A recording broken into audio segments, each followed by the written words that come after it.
एकांतवास से वापस लौटे बागेश्वर सरकार, बाबा के चेहरे पर दिखा अलौकिक तेज। 5 दिन की यात्रा हमारी अद्भुत रही। एकांतवास से लौटने के बाद बाबा का दिखा नया अवतार, भक्तों को बताई अनोखी बात। वापस लौटकर बाबा ने बताया ब्रह्म ज्ञान, बाबा की बात सुनकर भक्त हुए गदगद। बाबा ने बताया आगे का प्लान। आखिरकार एकांतवास में बागेश्वर सरकार ने क्या किया, किस जरूरी काम के लिए 5 दिन एकांतवास में रहे बागेश्वर सरकार, वापस लौटकर क्या बताया, कौन सा ब्रह्म ज्ञान दिया, कैसे बाबा की नई और निराली छवि दिख रही है इस बार, क्या है सारी कहानी के पीछे का राज, देखिए हमारे यूट्यूब चैनल के साथ। अगर हमारे यूट्यूब चैनल पर नए होंगे तो हमारे यूट्यूब चैनल को सब्सक्राइब कर लेंगे। खुशखबरी खुशखबरी खुशखबरी, बागेश्वर सरकार के पागलों के लिए, भगवा के दीवानों के लिए, हिंदू राष्ट्र के मतवालों के लिए बहुत बड़ी खुशखबरी निकल कर आ रही है।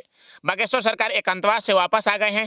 इस 5 दिन के एकांतवास में बागेश्वर सरकार ने वो कर दिखाया है जो कोई पहले नहीं कर सका। बागेश्वर सरकार की इस उपलब्धि पर हर सनातनी का सीना गर्व से चौड़ा हो गया है। लेकिन पहले जरा उड़न खटोले में बागेश्वर सरकार के इस चेहरे को तो देखिए। बाबा के चेहरे पर तेज कुछ ज्यादा ही बढ़ गया है। ऐसा तेज बहुत ही कम किसी के चेहरे पर देखने को मिलता है।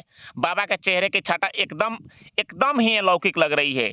देखने में तो ऐसा लग रहा है कि बागेश्वर सरकार के चेहरे में खुद बालाजी बागेश्वर महाराज छाटा दिखाई दे रहे हैं। और यही वजह है कि बागेश्वर सरकार ने एक धांसू कारनामा कर दिखाया है जिसकी कल्पना में कोई नहीं कर सकता।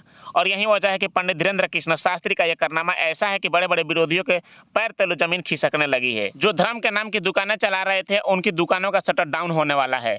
और जो सनातनी थे और सनातन को बदनाम करने की साजिश में जुटे हुए थे उनकी तो खुली आंखों के सामने अंधेरे होने वाला है और जिंदगी का मकसद खत्म होने वाला है। इतना ही नहीं, बागेश्वर सरकार ने वापस लौटकर अपना नया रूप दिखा दिया है।